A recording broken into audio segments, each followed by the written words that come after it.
Get ready to dive into the captivating tale of how the world-famous brand Lacoste came to life.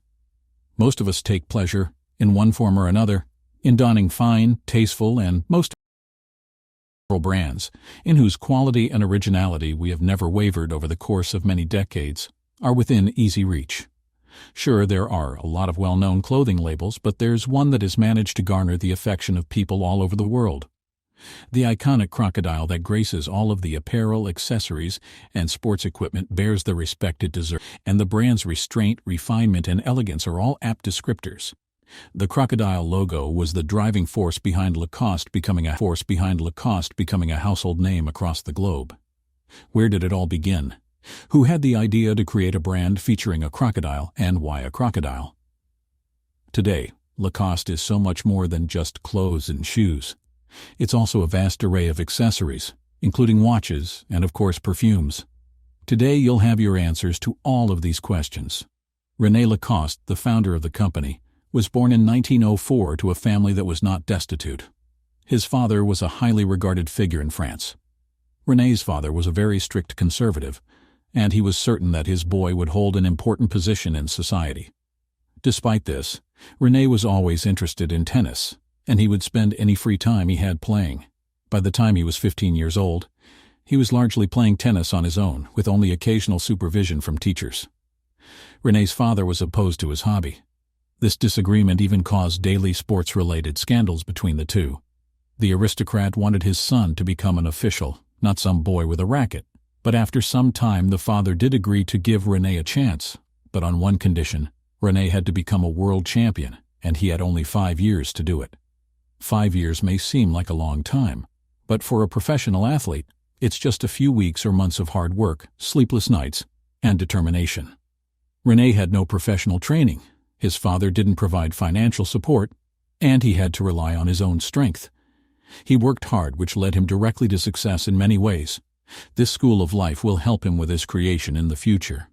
Someone could wonder why we need to know that he was invited to the biggest international tennis event in France in 1923, and went on to become one of the most successful tennis players in the country the following year, 1924. The vast Lacoste empire, however, had its beginnings at this time. Do you ever ponder the crocodile's origin?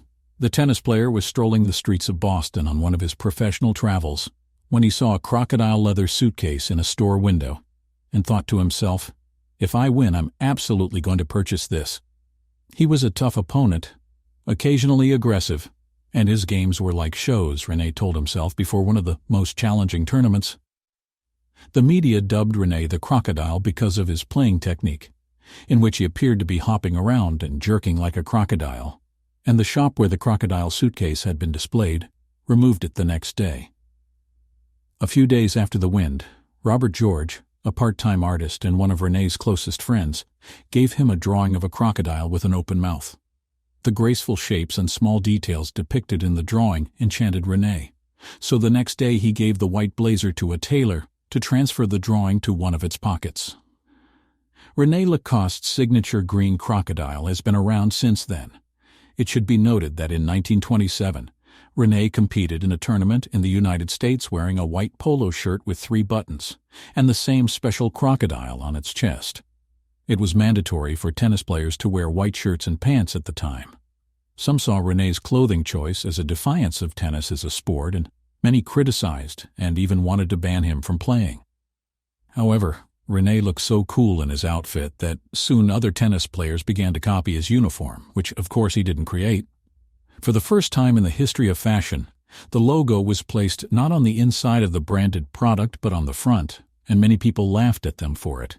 But they were very wrong to do so, as the Lacoste brand went on to achieve international fame and success. For the first few decades after their introduction in the 1950s, Lacoste polo shirts were only available in the universally cool color of white. However, when René decided to experiment, the first colored polo shirts appeared on the American market, marking a significant step forward. René's product wasn't just another commodity. It was a work of beauty in his eyes. It was intended that each article of clothing would serve as a declaration of the wearer's individuality and commitment to quality.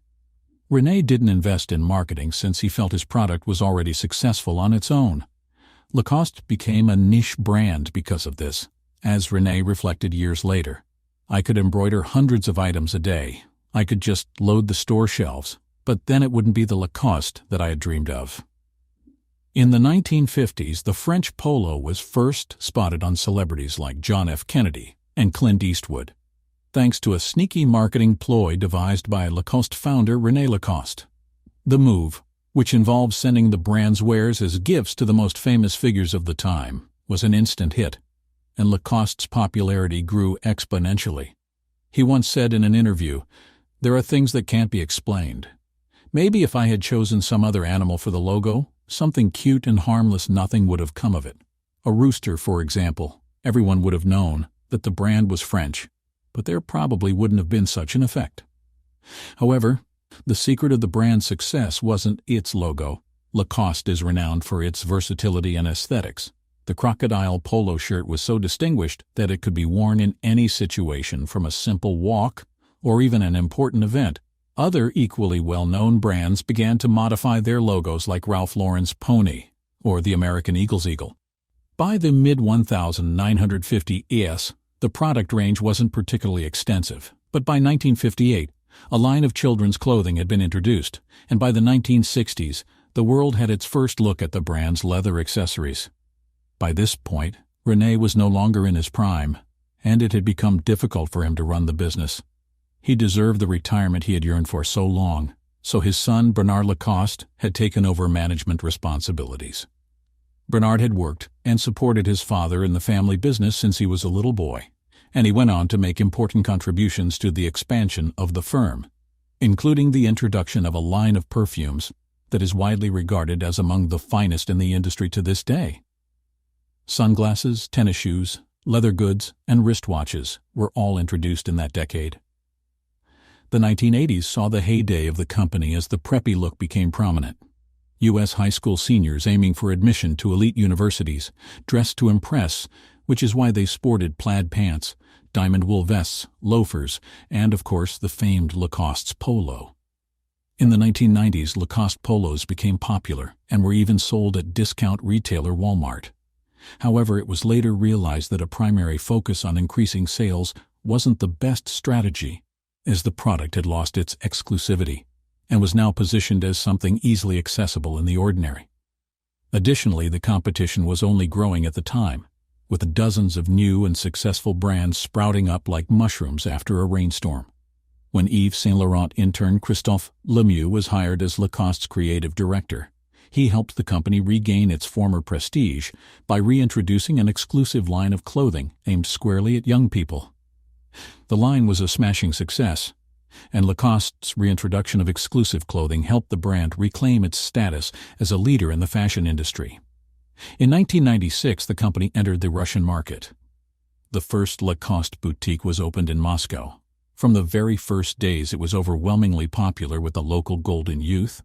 Comfortable clothing has become increasingly popular and has moved from the tennis courts to the streets of metropolitan areas close to the famous Crocodile, were no longer associated with sportswear and were bought more often than any other brand. Unfortunately, the founder of the brand, René Lacoste, passed away that same year, but his story didn't end with his passing. In 2005, Bernard's younger brother Michel took over the company because of Bernard's serious illness. A little while later, the reins got passed to Philippe Lacoste, René's grandson. Each of them contributed something of their own to the company, while still staying true to the brand's basic concepts of versatility and aesthetics. Lacoste is still one of the few firms that are run by the Lacoste family from top to bottom. The company's products can be found in over 100 different countries throughout every continent. They sell over 50 million units annually on average in their own retail network of over 3,000 locations. The company has traditionally had its headquarters in Paris and its production lines in the French city of Troyes. However, it now manufactures its products under license in Peru, Morocco, and Italy, and it has just created a branch in El Salvador's free trade zone.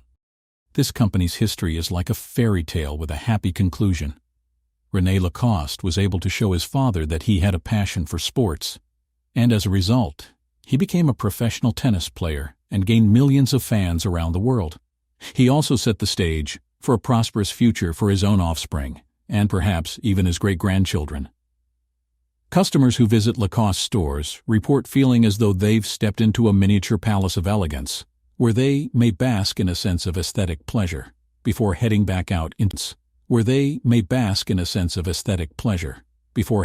out into the real world.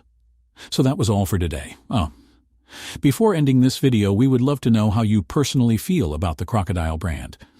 Have you ever bought anything from their stores? If yes, then do share your experience with us in the comment section down below. As for this video, please like and share it as much as possible and subscribe the channel so that you can watch more informative stuff like this.